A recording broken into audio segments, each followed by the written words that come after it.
Hello guys, welcome back to our channel Shilparaj vlogs Kannada. ಎಲ್ಲರೂ ಹೇಗಿದ್ದೀರಾ? ಎಲ್ಲರೂ ಚೆನ್ನಾಗಿದ್ದೀರಾ ಅಂತ ಅಂದ್ಕೋತೀನಿ. ಇದು ಬಂದು ಸಂಜೆ ಈವ್ನಿಂಗಿಂದ ವ್ಲಾಗ್ನ ಶುರು ಮಾಡ್ತಾ ಇದ್ದೀನಿ. ಇವತ್ತು ಬೇರೆ ಥರ ಏನು ಶೂಟ್ ಮಾಡ್ಕೊಂಡಿಲ್ಲ, ಸೊ ಇವತ್ತು ಸ್ವಲ್ಪ ಮಾತಾಡೋಣ ಅಂತ ಅನ್ನಿಸ್ತು. ಹಾಗೆ ಇವತ್ತಿನ ವ್ಲಾಗ್ ಏನಪ್ಪ ಅಂದರೆ ಎರಡು ಟಾಪಿಕ್ ಬಗ್ಗೆ. ಫಸ್ಟ್ ಬಂದು ನನ್ನ ಪ್ರೆಗ್ನೆನ್ಸಿ ಫಸ್ಟ್ ಟ್ರೈಮಿಸ್ಟರ್ ಬಗ್ಗೆ ಎಕ್ಸ್ಪ್ಲೇನ್ ಮಾಡ್ತೀನಿ. ಅದಾದಮೇಲೆ ನಮ್ಮ ಹಸ್ಬೆಂಡು ಸ್ಕ್ಯಾನಿಂಗಲ್ಲಿ ಫಸ್ಟ್ ಬೇಬಿನ ನೋಡಿದಾಗ ಅವರ ಫೀಲಿಂಗ್ ಏನು ಅನ್ನೋದನ್ನು ಅವರು ಎಕ್ಸ್ಪ್ರೆಸ್ ಮಾಡ್ತಾರೆ. ಇನ್ನೂ ಒಂದು ಮೇಯ್ನ್ ಟಾಪಿಕ್ ಏನಪ್ಪ ಅಂದರೆ ನನ್ನ ವೀಡಿಯೋಸ್ ಬಗ್ಗೆ ನನ್ನ ಹಿಂದೆ ಮಾತಾಡೋ ಜನಗಳಿಗೋಸ್ಕರ ಹೇಳಬೇಕು ಅಂತ. ಯಾಕೆ ಡೈರೆಕ್ಟಾಗಿ ಅವ್ರಿಗೆ ಹೇಳ್ಬೋದಲ್ಲ ಅಂದರೆ ಅವರು ನನ್ನ ಹಿಂದ್ಗಡೆನೇ ಮಾತಾಡ್ತಿದ್ದಾರೆ ಗೈಸ್. ಸೊ ಅವರಿಗೂ ನಾನು ಇಂಡೈರೆಕ್ಟಾಗೇ ಹೇಳ್ತಿದ್ದೀನಿ. ಸೊ ಡೈರೆಕ್ಟಾಗಿ ಅಂದರೆ ಈಗ ನನ್ನ ವೀಡಿಯೋ ನೋಡ್ತಾರೆ ಅವರು, ಕೆಲವೊಬ್ಬರು ಆ ವಿಡಿಯೋ ಹಾಕಬೇಕಾ, ಈ ವಿಡಿಯೋ ಹಾಕಬೇಕಾ ಇವಳು, ಆ ಥರ ಈ ಥರ ಅನ್ನೋರಿಗೆಲ್ಲ ನಾನು ಒಂದೇ ಹೇಳೋದು, ಇದು ನನ್ನ ಚಾನಲ್, ನನ್ನ ಇಷ್ಟ, ನನ್ನ ಲೈಫ್ ಸ್ಟೈಲ ನಾನು ತೋರಿಸ್ಕೊತಾ ಇದ್ದೀನಿ. ಈಗ ನನ್ನ ಪ್ರೆಗ್ನೆನ್ಸಿ ಫೇಸಲ್ಲಿ ಇದ್ದೀನಿ, ಸೊ ನಾನು ಆ ಕಂಟೆಂಟ್ನ ಶೇರ್ ಮಾಡ್ತಿದ್ದೀನಿ. ಇಷ್ಟ ಆಗೋರು ವಿಡಿಯೋ ನೋಡಲಿ, ಇಲ್ಲ ಅಂದರೆ ಬೇಡ. ಇದು ನನ್ನ ಚಾನಲ್ ಆಗಿರೋದ್ರಿಂದ ನನಗೆ ಇಷ್ಟ ಬರೋ ಥರ ನಾನು ಮಾಡ್ತಿದ್ದೀನಿ. ಇಲ್ಲ ಅವರಿಗೂ ನಾನು ಮಾಡ್ತಾ ಇರೋದಕ್ಕೆ ಹೊಟ್ಟೆ ಉರಿ ಇದ್ದರೆ ಅವರು ವಿಡಿಯೋ ಸ್ಟಾರ್ಟ್ ಮಾಡಲಿ, ಬೇಡ ಅನ್ನಲ್ಲ. ಬಟ್ ನನಗೆ ಇದ್ರ ಬಗ್ಗೆ ತುಂಬ ಜಾಸ್ತಿ ಮಾತಾಡೋಕ್ಕೂ ಇಷ್ಟ ಇಲ್ಲ. ಸೊ ಹಂಗಾಗಿ ನನ್ನ ವೀಡಿಯೋನ ನಾನು ಫೈನಲಾಗಿ ಹೇಳೋದು ಒಂದೇ, ನನ್ನ ವೀಡಿಯೋನ ಇಷ್ಟ ಇದ್ದರೆ ಮಾತ್ರ ನೋಡಿ, ಇಲ್ಲಾಂದರೆ ಬೇಡ. ನಾನು ಎಲ್ಲ ವೀಡಿಯೋದಲ್ಲೂ ಇಷ್ಟ ಹೇಳಿರೋದು, ನನ್ನ ವೀಡಿಯೋ ಇಷ್ಟ ಆಯಿತು ಅಂದರೆ ಪ್ಲೀಸ್ ಒಂದು ಲೈಕ್ ಮಾಡಿ, ಸಬ್ಸ್ಕ್ರೈಬ್ ಮಾಡಿ, ಶೇರ್ ಮಾಡಿ, ವೀಡಿಯೋಗೊಂದು ಕಮೆಂಟ್ ಹಾಕಿ ಅಂತಲೇ ಹೇಳಿದ್ದೀನಿ, ಸಪೋರ್ಟ್ ಮಾಡಿ ಅಂತ. ಇಷ್ಟ ಇಲ್ಲದೆ ಇರೋರು ಬೇಡ ಗೈಸ್. ಅವರು ಇಷ್ಟ ಇಲ್ಲದೆ ಇರೋರಿಗೆ ನಾವು ಎಷ್ಟೇ ಹೇಳಿದ್ರು ಸಹ ಅವ್ರ ಮೊಬೈಲಲ್ಲಿ ನಾವು ಡೈಲಿ ಹೋಗಿ ನಮ್ಮ ವ್ಲಾಗ್ಸ್ ಅಥವಾ ನಮ್ಮ ಚಾನಲ್ನ ಓಪನ್ ಮಾಡಿ ಅದರಿಂದ ನಾವು ವ್ಯೂಸ್ ಪಡ್ಕೊಳ್ಳೋದಕ್ಕಂತೂ ಆಗೋಲ್ಲ. ಸೊ ಇಷ್ಟ ಇರೋರು ಮಾತ್ರನೇ ನಮ್ಮ ವೀಡಿಯೋಸ್ ನೋಡ್ತಾರೆ. ಹಂಗಾಗಿ ಹೇಳೋದೇನೆಂದರೆ ಇಷ್ಟ ಇರೋರು ಮಾತ್ರ ನನ್ನ ವೀಡಿಯೋ ನೋಡಿ ಅಷ್ಟೇ. ಈ ಟಾಪಿಕ್ ಇಲ್ಲಿಗೆ ಬಿಟ್ಬಿಡೋಣ ಗೈಸ್, ನನಗಿದು ತುಂಬ ಲ್ಯಾಗ್ ಮಾಡೋಕ್ಕೂ ಇಷ್ಟ ಇಲ್ಲ. ಇನ್ನು ಬನ್ನಿ ಫಸ್ಟ್ ಟ್ರೈಮಿಸ್ಟರ್ ಬಗ್ಗೆ ಹೇಳೋದಾದರೆ, ನನಗೆ ನಾವು ಪ್ರೆಗ್ನೆನ್ಸಿನ ಪ್ಲ್ಯಾನ್ ಮಾಡಿಕೊಂಡೇ ಕನ್ಸೀವ್ ಆಗಿದ್ದು. ಇದು ನಾನು ತುಂಬ ಸತಿ ಹೇಳಿದ್ದೀನಿ ವ್ಲಾಗಲ್ಲೂ ಸಹ. ಫಸ್ಟ್ ಬಂದು ನಾವು ಡಿಸೆಂಬರಲ್ಲಿ ಬೇಬಿ ಪ್ಲ್ಯಾನ್ ಮಾಡಬೇಕು ಅಂತ ಅಂದ್ಕೊಂಡಿದ್ದು. ಸೊ ಡಿಸೆಂಬರ್ ಎಂಡಿಂಗಲ್ಲಿ 25th ಆ ಟೈಮಲ್ಲಿ ಲಾಸ್ಟ್ ಇಯರ್ ಡಿಸೆಂಬರಲ್ಲಿ ನಾವು ಕನ್ಸಲ್ಟೇಷನ್ಗೆ ಹೋದ್ವಿ ಡಾಕ್ಟ್ರ್ ಹತ್ರ. ಸೊ ನಾವು ಡಾಕ್ಟ್ರ್ ಹತ್ರ ಹೋಗಿ ಹೇಳಿದ್ದು, ಹಿಂಗೆ ಬೇಬಿ ಪ್ಲ್ಯಾನ್ ಮಾಡ್ತಾ ಇದ್ದೀವಿ ಮೇಡಮ್, ನನಗೆ ಹೆಲ್ತ್ ಪ್ರಾಬ್ಲಮ್ ಇದೆ, ನನಗೆ ರೆಗ್ಯುಲರ್ ಪೀರಿಯಡ್ಸ್ ಇಲ್ಲ, PCOD ಪ್ರಾಬ್ಲಮ್ ಇದೆ ಅಂತ ನಾನು ಡೈರೆಕ್ಟಾಗಿ ಡಾಕ್ಟ್ರ್ ಹತ್ರ ಹೇಳಿದೆ. ಸೊ ಅವರು ಸಹ ಆವಾಗ ಸ್ಕ್ಯಾನಿಂಗ್ ಎಲ್ಲ ಮಾಡಿದ್ರು. ಓಕೆ, PCOD ಪ್ರಾಬ್ಲಮ್ ಇದೆ, ಇದು ಏನು ದೊಡ್ಡ ಸಮಸ್ಯೆ ಅಂತೂ ಅಲ್ವೇ ಅಲ್ಲ, ನನಗೆ ಅಲ್ಲ, ಯಾರೇ ಆಗಿರಲಿ ಗೈಸ್. ತುಂಬ ಜನ PCOD ಇರೋರು ಭಯಪಡೋ ಅವಶ್ಯಕತೆ ಇಲ್ಲ. PCOD, PCOS ಏನೇ ಇರ್ಬೋದು, ಇದನ್ನು ನಾವು ಕ್ಲಿಯರ್ ಮಾಡ್ಕೋಬೇಕು ಅಂದರೆ ಹೆಲ್ದಿ ಫುಡ್ಸ್, ನಮ್ಮ ಲೈಫ್ ಸ್ಟೈಲಲ್ಲಿ ಕೆಲವೊಂದು ಚೇಂಜಸ್ನ ಮಾಡಿಕೊಂಡ್ರೆ ಆಟೋಮೆಟಿಕ್ ಹಾಗೆ ಡಾಕ್ಟರ್ ಕನ್ಸಲ್ಟೇಷನ್ ತೊಗೊಂಡು ಕೆಲವೊಂದು ಮೆಡಿಸಿನ್ಸ್ನ ಫ್ರೀಕ್ವೆಂಟಾಗಿ ಯೂಸ್ ಮಾಡೋದ್ರಿಂದ ನಮ್ಮ ಪ್ರಾಬ್ಲಮ್ ಡೆಫಿನೆಟ್ಲಿ ಕ್ಲಿಯರ್ ಆಗುತ್ತೆ. ಸೊ ಇದು ನಾನು ಹೇಳ್ತಿರೋದು. ಮತ್ತು ನನ್ನ ವಿಷಯದಲ್ಲಿ ಏನಾಯಿತು ಅಂದರೆ, ಸೊ ಸ್ಕ್ಯಾನಿಂಗ್ ಎಲ್ಲ ಮುಗೀತು. ಸ್ಕ್ಯಾನಿಂಗ್ ಎಲ್ಲ ಮುಗಿದ್ಮೇಲೆ ನನಗೆ ಇರ್ರೆಗ್ಯುಲರ್ ಪೀರಿಯಡ್ಸ್ ಇರೋದ್ರಿಂದ ಡಾಕ್ಟರು ಫಸ್ಟು ಪೀರಿಯಡ್ಸ್ಗೆ ಟ್ಯಾಬ್ಲೆಟ್ ಕೊಟ್ಟರು. ಸೊ ಇದನ್ನು ಟ್ಯಾಬ್ಲೆಟ್ಸ್ ತೊಗೊಂಡಾದಮೇಲೆ 1 ವೀಕಿಗೆ ಪೀರಿಯಡ್ಸ್ ಆಗುತ್ತೆ ಅಂತ ಹೇಳಿದ್ರು. ಸೊ ನಾನು ಅವಾಗ 5 ಡೇಸ್ ಟ್ಯಾಬ್ಲೆಟ್ಸ್ ತೊಗೊಂಡೆ. ಅದಾದಮೇಲೆ ನನಗೆ ಜಾನ್ 15th ಪೀರಿಯಡ್ಸ್ ಆಯಿತು. ಸೊ ಪೀರಿಯಡ್ಸ್ ಆಗಿ 5th ಡೇ ಕನ್ಸಲ್ಟೇಷನ್ಗೆ ಬನ್ನಿ ಅಂತ ಹೇಳಿದರು ಡಾಕ್ಟ್ರು. ಸಂಕ್ರಾಂತಿ ಹಬ್ಬ 15th. ಸೊ ಅವತ್ತೇ ನನಗೆ ಪೀರಿಯಡ್ಸ್ ಆಯಿತು. ನಾನು ಸೆಲೆಬ್ರೇಷನ್ ಏನೂ ಮಾಡ್ಕೊಳ್ಳಿಲ್ಲ ಸಂಕ್ರಾಂತಿ ಈ ಇಯರು. ಇನ್ನು 5th ಡೇಗೆ ನಾನು ಮತ್ತೆ ಡಾಕ್ಟ್ರ್ ಕನ್ಸಲ್ಟೇಷನ್ಗೆ ಹೋದೆ. ಮೇಯ್ನ್ ಇದರಲ್ಲಿ ಇನ್ನೊಂದು ಏನು ಹೇಳಬೇಕು ಅಂದರೆ, ಡಾಕ್ಟರ್ಸ್ ಏನು ಹೇಳ್ತಾರೋ ಅದನ್ನು ತೂಚ ತಪ್ಪದೆ ಪಾಟಿಸ್ಬೇಕು ಗೈಸ್. ನಾವು ಇಲ್ಲ ಇವತ್ತು ಹೇಳಿದಾರಲ್ಲ ನಾಳೆ ಹೋಗೋಣ ಈ ಥರ ಎಲ್ಲ ಮಾಡೋದಕ್ಕೆ ಹೋಗ್ಬಾರ್ದು. ಅವ್ರು ಏನು ಹೇಳಿದಾರೋ ಅದನ್ನು ನಾವು ಕೇಳಿದಾಗಲೇ ರಿಸಲ್ಟು ಪಕ್ಕಾ ಸಿಗುತ್ತೆ. ಸೊ ನಾನು 5th ಡೇ ಕನ್ಸಲ್ಟೇಷನ್ಗೆ ಹೋದೆ. ಮತ್ತು ಸ್ವಲ್ಪ 5th ಡೇ ಡಾಕ್ಟ್ರ್ ಹತ್ರ ಕನ್ಸಲ್ಟೇಷನ್ಗೆ ಹೋದಾಗ ಅವರು ಮತ್ತೆ ನನಗೆ ಮೆಡಿಸಿನ್ ಕೊಟ್ಟರು 10 to 15 ಡೇಸ್ಗೆ. ಅದಾದಮೇಲೆ ಮೆಡಿಸಿನ್ನು ಕಂಟಿನ್ಯೂ ಮಾಡು, 5th ಡೇ ಕಂಪ್ಲೀಟ್ ಆದಮೇಲೆ ಅಂತ ಹೇಳಿದ್ರು. ಸೊ 10 to 15 ಡೇಸ್ ಮತ್ತೆ ಮೆಡಿಸಿನ್ ತೊಗೊಂಡೆ. ಮೆಡಿಸಿನ್ ತೊಗೊಂಡಾಗ 15th or 13th ಡೇಸ್ ಒಳಗಡೆ ಮತ್ತೆ ಒಂದು ಸತಿ ಕನ್ಸಲ್ಟೇಷನಿಗೆ ಬನ್ನಿ ಅಂತ ಹೇಳಿದ್ರು. ಮತ್ತು ಅವಾಗೂ ಹೋದೆ.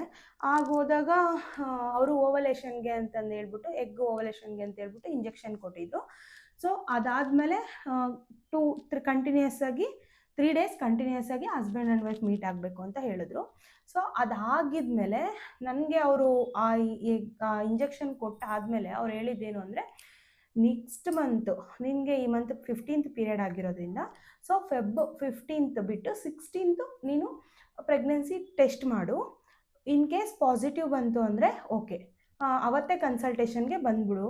ಇಲ್ಲ ನೆಗೆಟಿವ್ ಬಂತು ಅಂದರೆ ನೋ ಪ್ರಾಬ್ಲಮ್, ಪೀರಿಯಡ್ಸ್ ಬರುತ್ತೆ, ಪೀರಿಯಡ್ಸ್ ಆಗಿದ್ದು ನೆಕ್ಸ್ಟ್ ಮತ್ತೆ 5 ಡೇಸ್ಗೆ ಮತ್ತೆ ಬಾ, ಮತ್ತೆ ಫಾಲಿಕ್ಯುಲರ್ ಸ್ಟಡಿನ ಕಂಟಿನ್ಯೂ ಮಾಡೋಣ ಅಂತ ಹೇಳಿದ್ರು. ಸೊ ನಾನು ಇನ್ನು ಅಲ್ಲಿಂದ ಬಂದ್ವಿ. ನೆಕ್ಸ್ಟು 15th ಬಿಟ್ಟೆ. ಸೊ 16th ಸೋಮವಾರ ಆಗಿತ್ತು, ಫೆಬ್ರವರಿ 16 ಸೋಮವಾರ. ಸೊ ನಾನೇನು ಮಾಡಿದೆ, ಸರಿ ಆಯಿತು ಅಂತಂದೇಳಿ ನನಗೆ ಆ ನೆನಪು ಇರಲಿಲ್ಲ.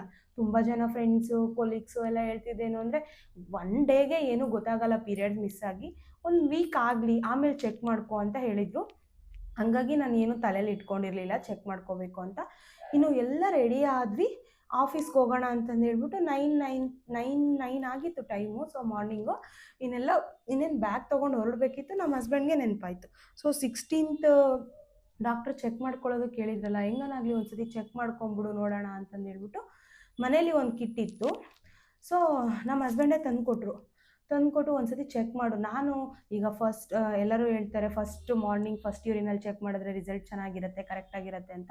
ಸೊ ನಾನು ಆಲ್ರೆಡಿ 9 o'clock ಆಗಿದೆ, ಈಗ ಚೆಕ್ ಮಾಡ್ಕೊಂಡು ಕೂತ್ಕೊಂಡ್ರೆ ರಿಸಲ್ಟ್ ಕರೆಕ್ಟಾಗಿರುತ್ತೋ ಇಲ್ವೋ, ಬೇಡ ಬಿಡು ನಾಳೆ ಚೆಕ್ ಮಾಡ್ಕೊಳ್ಳೋಣ ಅಂತ ನಮ್ಮ ಹಸ್ಬೆಂಡ್ಗೆ ಹೇಳಿದೆ. ನಮ್ಮ ಹಸ್ಬೆಂಡ್ ಏನಂದ್ರು, ಹೋದ್ರೆ ಹೋಯ್ತು, ಒಂದು ಕಿಟ್ ತಾನೆ, ಇವಾಗ ಚೆಕ್ ಮಾಡ್ಕೊ, ಆಗಿಲ್ಲ ಅಂದರೆ ಪರವಾಗಿಲ್ಲ, ಇಲ್ಲ ನೆಕ್ಸ್ಟು ನಾಳೆನೂ ಬೇಕಿದ್ರೆ ಚೆಕ್ ಮಾಡಿದ್ರೆ ಆಯಿತು, ಇಲ್ಲ ಒಂದು 4 days ಬಿಟ್ಕೊಂಡೆ ಚೆಕ್ ಮಾಡಿದ್ರೆ ಆಯಿತು ಅಂತ ಹೇಳಿದ್ರು. ಸರಿ ಆಯಿತು ಬಿಡಿ ಅವ್ರಿಗೋಸ್ಕರ ಅಂತಂದೇಳಿ ನಾನು ಮತ್ತೆ ಆವಾಗಲೇ ಚೆಕ್ ಮಾಡಿಕೊಂಡೆ. ನನಗೆ ಶಾಕ್ ಅನ್ನಿಸ್ತು. ಲಿಟ್ರಲಿ ಲೈಟಾಗಿ ಲೈನ್ ಕಾಣಿಸ್ಕೊಂತು, ಪ್ರೆಗ್ನೆನ್ಸಿ ಕನ್ಫರ್ಮ್ ಆಯಿತು. ಇನ್ನು ಇಮ್ಮಿಡಿಯೇಟಾಗಿ ಇದೇ ಪ್ಲೇಸಲ್ಲೇ ಕೂತ್ಕೊಂಡು ನಮ್ಮ ಹಸ್ಬೆಂಡು ರೂಮಲ್ಲಿದ್ದರು, ಕರೆದು ಚಿನ್ನು ಹಿಂಗಾಗಿದೆ ಅಂತಂದೇಳಿ ತೋರಿಸ್ದೆ. ಲಿಟ್ರಲಿ ಅವರ ಎಕ್ಸ್ಪ್ರೆಷನ್ಸು ಶಾಕ್ ಆಗಿದ್ರು ಅವರು. ಅಂದರೆ ಪ್ಲ್ಯಾನೇ, ಬಟ್ ಅದು ನಮಗೆ ಲಾಸ್ಟ್ ಟೈಮು ಟ್ರೈ ಮಾಡಿದಾಗೆಲ್ಲ ತುಂಬ ಟೈಮ್ ತೊಗೊಂಡಿತ್ತು. ಈ ಸತಿ 1 ಮಂತಲ್ಲೇ ಕನ್ಫರ್ಮ್ ಆಗೋಯ್ತಲ್ಲ ಅಂತ ಅವರು ಶಾಕಲ್ಲಿದ್ದರು. ಮತ್ತು ಇದನ್ನು ಅಂದರೆ ಹೆಂಗಿದೆ ಅಂದರೆ ಇದಾಗಿದೆ, ಇದನ್ನು ಉಳಿಸ್ಕೋಬೇಕು ಅನ್ನೋದೇ ಥಾಟ್ ಇತ್ತು ನಮ್ಮ ಬ್ರೈನಲ್ಲಿ. ಹ್ಯಾಪಿನೆಸ್ಸು, ಎಕ್ಸೈಟ್ಮೆಂಟು ಅದೆಲ್ಲದಕ್ಕಿಂತನೂ ಓಕೆ ಕನ್ಫರ್ಮ್ ಆಗಿದೆಯಾ, ಸರಿ ಆಯಿತು, ಇದನ್ನು ಉಳಿಸ್ಕೊಂಡು ಹೋಗಬೇಕು ಅನ್ನೋ ಒಂದು ಥಾಟಲ್ಲಿ ನಮ್ಮ ಹಸ್ಬೆಂಡಿನ ಡೈರೆಕ್ಟಾಗಿ ಸರಿ ಇವತ್ತು ಎಮರ್ಜೆನ್ಸಿ ಕನ್ಸಲ್ಟೇಷನ್ ತೊಗೊಂಡ್ಬಿಟ್ಟು ನೀನು ಈವ್ನಿಂಗ್ ಹಾಸ್ಪಿಟ್ಲಿಗೆ ಹೋಗ್ಬಿಡು ಅಂತ ಹೇಳಿದ್ರು. ನಾನು ಅಲ್ಲಿಗೆ ಬರ್ತೀನಿ ಡೈರೆಕ್ಟು, ನೀನು ಆಫೀಸ್ ಮುಗಿಸ್ಕೊಂಡು ಹಂಗೆ ಹೋಗ್ಬಿಡು ಅಂತ ಹೇಳಿದ್ರು. ಸರಿ ಅಂತ ಹೇಳ್ಬಿಟ್ಟು ನಾನು ಮತ್ತೆ ಅವತ್ತು ಕನ್ಸಲ್ಟೇಷನ್ನು ತೊಗೊಂಡೆ, ಎಮರ್ಜೆನ್ಸಿ ಕನ್ಸಲ್ಟೇಷನ್ ತೊಗೊಂಡೆ. ಮತ್ತು ನಾನು ಆಫೀಸ್ ಮುಗಿಸ್ಕೊಂಡು ಡೈರೆಕ್ಟಾಗಿ ಮೆಟ್ರೋಲಿ ವಿಜಯನಗರ ಹಾಸ್ಪಿಟಲ್ಗೆ ಹೋದೆ. ಸೊ ಇವರು ಅಲ್ಲಿಗೆ ಡೈರೆಕ್ಟಾಗಿ ಬಂದರು.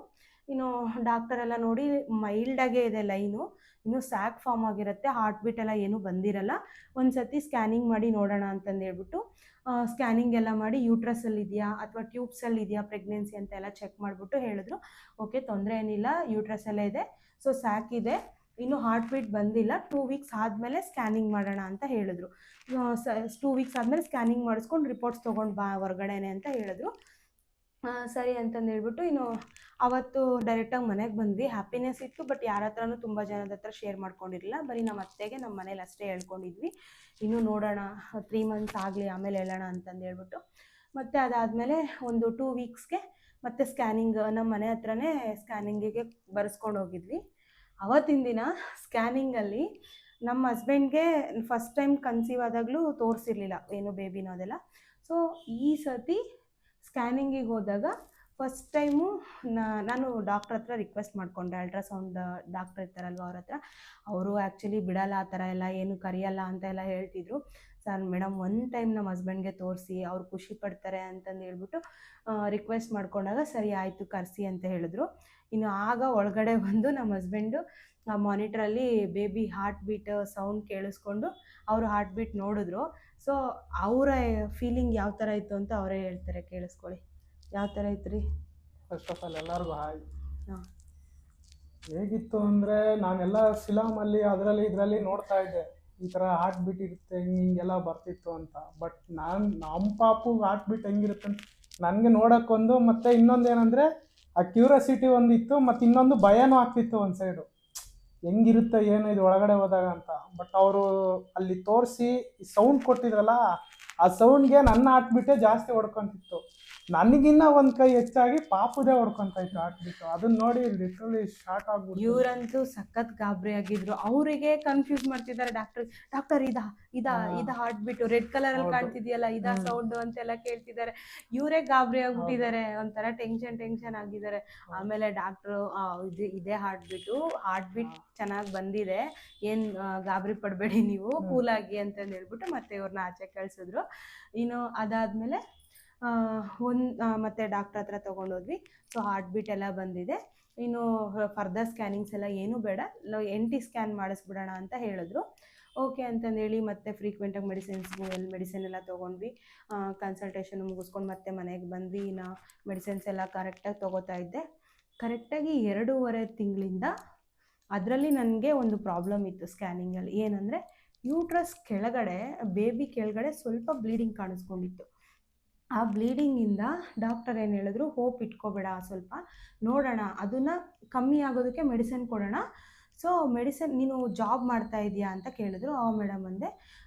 ಸರಿ, ನೀನು 1 ಮಂತ್ ರೆಸ್ಟ್ ತೊಗೊಬಿಡು, 1 ಮಂತು ಟ್ರಾವೆಲಿಂಗು ಎಲ್ಲೂ ಹೋಗೋಕ್ಕೆ ಹೋಗಬೇಡ. ಸೊ ಅದು ಬ್ಲೀಡಿಂಗ್ ಇರೋದು ಸ್ವಲ್ಪ ಕಮ್ಮಿ ಇದೆ, ಅದು ಪೂರ್ತಿ ಹೋಗೋ ಥರ ಅಥವಾ ಕಮ್ಮಿ ಆಗೋ ಥರ ಮಾಡೋಣ ಅಂತಂದೇಳಿ ಮೆಡಿಸಿನ್ ಕೊಟ್ಟರು. ಸೊ ಮೆಡಿಸಿನ್ ತೊಗೊಂಡು ಎಲ್ಲ ಕಂಟಿನ್ಯೂಸ್ ಆಗಿ ತಗೋತಾ ಇದ್ವಿ. ಮನೇಲೇ ರೆಸ್ಟ್ ಮಾಡ್ತಾಯಿದ್ದೆ. ಇನ್ನು ಆಫೀಸ್ಗೂ ರಜೆ ತೊಗೊಂಡಿದ್ದೆ. ಅದು ಬಂದು 2.5 ಮಂತ್ ಆಯಿತು. ಆವಾಗ ನನಗೆ ಈ ಪ್ರೆಗ್ನೆನ್ಸಿ ಸಿಮ್ಟಮ್ಸಲ್ಲಿ ಇರುತ್ತಲ್ವ, ನಾಸಿಯಾ, ವಾಮಿಟಿಂಗ್ಸು ಇದೆಲ್ಲ ಕಾಣಿಸ್ಕೊಳಕ್ಕೆ ಸ್ಟಾರ್ಟ್ ಆಯಿತು. ಇನ್ನು ಮಾರ್ನಿಂಗ್ ಸಿಕ್ನೆಸ್ಸು, ಬೆಳಗ್ಗೆ ಎದ್ದೇಳೋಕ್ಕಾಗ್ತಿಲ್ಲ, ವಾಮಿಟಿಂಗ್ಸು, ಊಟ ಸೇರ್ತಾ ಇಲ್ಲ, ಇದೆಲ್ಲನೂ ನನಗೆ 2.5 ತಿಂಗಳಿಂದ ಸ್ಟಾರ್ಟ್ ಆಯಿತು. ಇನ್ನು ಅದ್ರ ಜೊತೇಲಿ ಈ ಮೆಡಿಸಿನ್ ಎಲ್ಲ ತೊಗೊಳ್ಳೋದು, ಈ ಥರ. ಸೊ ಇದು 3.5 ಮಂತ್ಸ್ವರೆಗೂ ಕಂಟಿನ್ಯೂ ಆಯಿತು ನಾಸಿಯಾ ಅನ್ನೋದು. ನಾನು ಆವಾಗ ನಮ್ಮೂರಲ್ಲಿ ಜಾತ್ರೆ ಇತ್ತು, ಹೋಗಬಾರ್ದು ಅಂತಲೇ ಅಂದ್ಕೊಂಡಿದ್ವಿ. ಬಟ್ ನಮ್ಮಪ್ಪ ಇನ್ನು ನಮ್ಮಮ್ಮ ಎಲ್ಲರೂ, ಅದು 5 ಇಯರ್ಸ್ಗೆ ಒಂದ್ಸತಿ ಆಗೋ ಜಾತ್ರೆ, ಅಮ್ಮನ ಮೇಲೆ ಭಾರ ಹಾಕ್ಬಿಟ್ಟು ಅಮ್ಮನ ಮೇಲೆ ಬಂದ್ಬಿಡು ಅಂತಂದು ಹೇಳಿದ್ರು. ಸೊ ನಾನು ಕಾರ್ ಮಾಡ್ಕೊಂಡು ಹೋಗಿದ್ವಿ. ಇನ್ನು 3rd ಮಂತ್ ಸ್ಕ್ಯಾನಿಂಗು ನಾನು ಚಿತ್ರದುರ್ಗದಲ್ಲಿ ಮಾಡಿಸ್ಕೊಂಡಿದ್ದೆ, NT ಸ್ಕ್ಯಾನಿಂಗು. ಸೊ ಅದರಲ್ಲೂ ಸಹ ಬ್ಲೀಡಿಂಗೂ ಏನೂ ಕಾಣಿಸ್ಕೊಳ್ಳಿಲ್ಲ, ಮತ್ತೆ ಕ್ಲಿಯರ್ ಆಗಿತ್ತು. ಇನ್ನು ಬೇಬಿನೂ ಹೆಲ್ದಿ ಆಗಿದೆ ಅಂತ ಹೇಳಿದ್ರು. ಇನ್ನು NT ಸ್ಕ್ಯಾನಿಂಗಲ್ಲೂ ಸಹ ಪಾರ್ಟ್ಸ್ ಎಲ್ಲ ಏನೇನು ಬರುತ್ತೋ, ನೆಕ್ ಹತ್ರ ಫ್ಲೂಯಿಡು ಅದೆಲ್ಲನೂ ಚೆನ್ನಾಗಿದೆ ಅಂತ ಹೇಳಿದ್ರು. ಬಟ್ ಸ್ಕ್ಯಾನಿಂಗಿಗೆ ಮಾತ್ರ ಬೆಳಗ್ಗೆಯಿಂದ ಸಂಜೆವರೆಗೂ ಬೇಬಿ ಸತಾಯಿಸ್ತು ನನ್ನ, ಸ್ವಲ್ಪನೂ ಕೋಪ್ರೇಟೇ ಮಾಡಲಿಲ್ಲ. ಇನ್ನು ಫಸ್ಟ್ ಟ್ರೈಮಿಸ್ಟರು ನಂದು ಈ ಥರ ನಡೀತು. ನನಗಂತೂ ಒಂಥರ ಪ್ರೆಗ್ನೆನ್ಸಿಲಿ ಈ 3 ಮಂತ್ಸ್ ಫೇಸ್ನ ನಾನು ಎಂಜಾಯ್ ಮಾಡಿದೆ ಅನ್ನೋದಕ್ಕಿಂತನೂ ಆ ಭಯ ಅನ್ನೋದಿತ್ತು ಈ 3 ಮಂತ್ಸ್. ಯಾಕಂದರೆ ನನಗೆ ಫಸ್ಟು ಪ್ರೆಗ್ನೆನ್ಸಿಲಿ 3 ಮಂತ್ಸ್ ಆದಮೇಲೆ ಅಬಾರ್ಷನ್ ಆಗಿದ್ದು.